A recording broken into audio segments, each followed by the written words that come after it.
Hi, this presentation is on this guy right here. His name is Noah Webster, and he is, in my opinion, one of the forgotten American patriots and Christian educators in America, especially during the beginning of this country. So let me start the slideshow. This is presented as part of our assignment on Module 6 for the Education 703 Liberty University course. And it's being submitted to Professor Dr. Mott by me, Ronald P. Benjamin, a doctoral student, on December 4th, 2022. Noah Webster, his historical background: he was a Revolutionary War survivor. He was part of the Connecticut militia. He was born in Connecticut. He became a Christian during the Second Awakening movement, and specifically Calvinism. He was a linguistic. He studied 26 languages. He was an etymologist. He studied the root words of,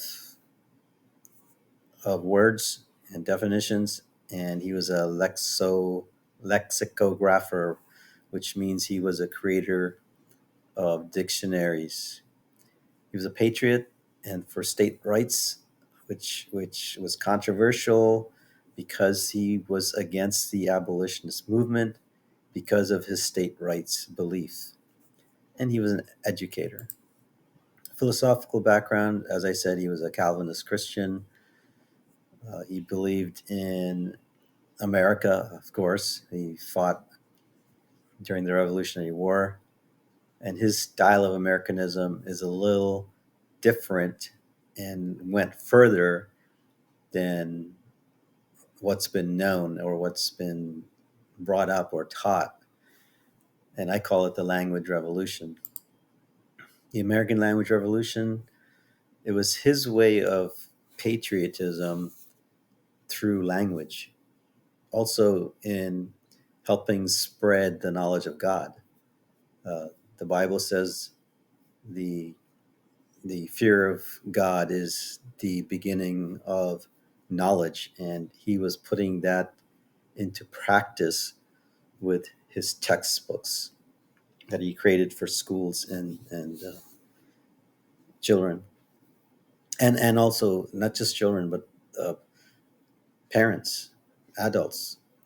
As people were immigrating into this country, there was a lot of dialects uh, being created, and pioneers were moving west. So things could potentially have gotten to the point where there'd be too many different dialects of the American language.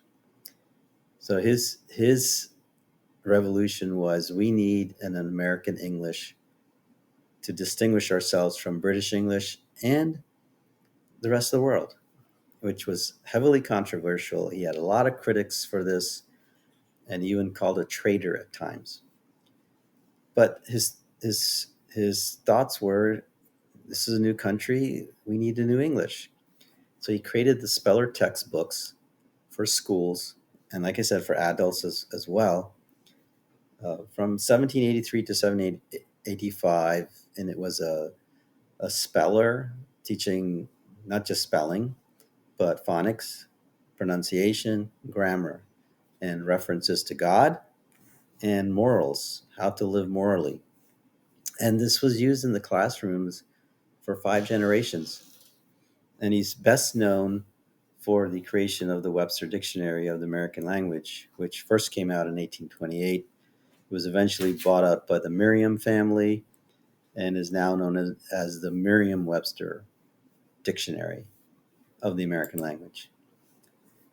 Uh, these are my sources that I use because our textbook by Smith did not include anything about Noah Webster. So I had to dig other sources. So in conclusion, I would say that Noah Webster is a forgotten patriot and Christian educator in this country, but he did a lot to get this country off on the right foot after the American Revolution, creating an American English and introducing God and morals into the classroom. Interestingly enough, he also was one of our chief justices of the Supreme Court in this country. He's got a lot of history. He contributed a lot, and I'm sad to see that he's not talked about more. All right, thank you.